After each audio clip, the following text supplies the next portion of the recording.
Also, grüezi miteinander. Ich bin sehr zufrieden, hier zu sein. Und wie Bundesrat Ogi sagte, die Sonne scheint und Freude herrscht. Mesdames et messieurs, c'est avec un grand plaisir que je vous souhaite aujourd'hui la très cordiale bienvenue à Lausanne.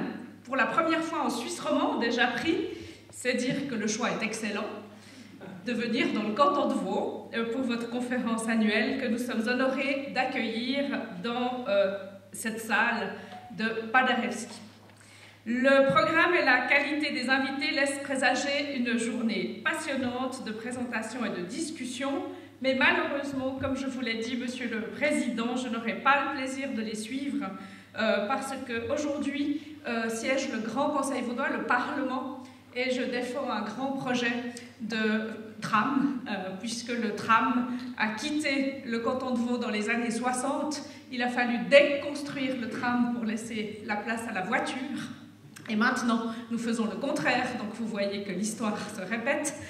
Nous essayons d'enlever un peu la voiture pour faire revenir le tram.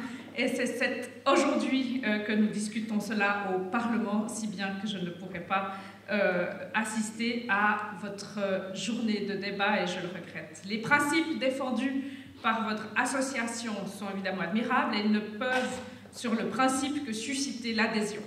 Ils s'inscrivent dans une longue et noble filiation historique qui remonte au siècle des Lumières. L'article 15 de la Déclaration des droits de l'homme et du citoyen de 1789 exprime explicitement le droit pour la société et ses membres de demander des comptes aux agents de l'État sur leur administration. Rendre des comptes est une première forme de transparence et ce principe a constitué l'un des fondements de nos collectivités publiques démocratiques depuis lors. Ce principe, j'y suis personnellement attachée, sur le plan des principes d'abord, tant il est évident que les citoyens ont un droit à savoir comment sont appliquées les décisions qu'eux ou leurs représentants ont prises, à connaître l'utilisation qui est faite des ressources qu'ils confient à l'État par l'impôt, à disposer des informations pour se forger une opinion politique. Mais la transparence revêt aujourd'hui, dans le monde contemporain, à l'heure de l'information directe, et vous avez évoqué Twitter ou Facebook tout à l'heure, à l'heure de cette numérisation généralisée, une sorte de nouvelle importance. Elle permet, à mon sens, de créer un nouveau flux d'informations entre l'action publique et la société, qui ne passe plus uniquement par les intermédiaires traditionnels que sont étymologiquement les médias. La disparition de toute médiation, de toute autorité tierce entre l'émetteur d'une information et le grand public n'est pas souhaitable. Il faut toutefois constater la perte de légitimité de certains de ces relais traditionnels.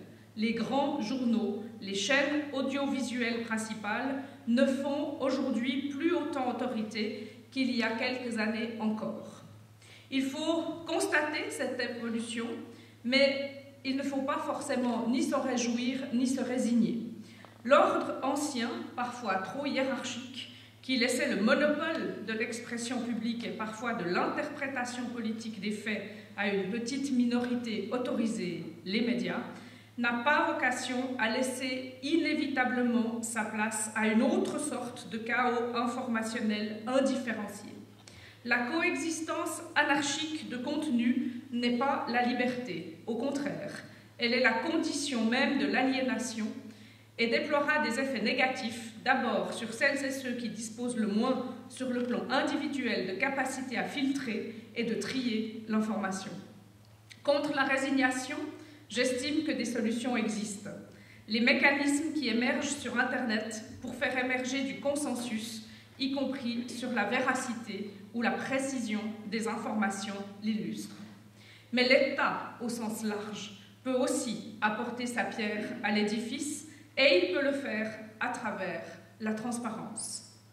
En mettant à disposition de manière immédiate, sans compter à l'excès sur ces relais traditionnels que sont encore les journaux, en proposant plusieurs niveaux d'accessibilité, du texte illustré aux données brutes il peut apporter une réponse constructive au défi qu'est l'information et sa gestion dans notre société d'aujourd'hui.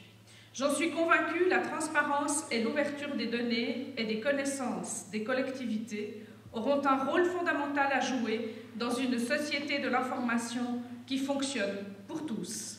Mesdames et messieurs, je ne vous le cache pas, si je crois fermement aux principes que je viens d'avancer, le canton de Vaud a encore devant lui de nombreuses étapes à franchir avant de réaliser pleinement cette vision, sans parler de se conformer aux 10 principes de l'open data qui figurent dans le manifeste de votre association. La tâche, mesdames et messieurs, n'est pas seulement qu'elle exige des efforts technologiques, mais aussi une petite évolution culturelle et des mentalités assez profondes.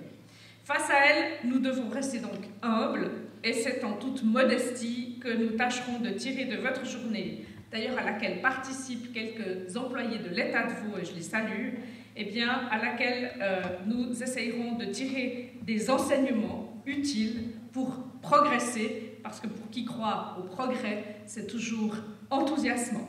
Je vous souhaite une excellente journée et je vous remercie de votre attention.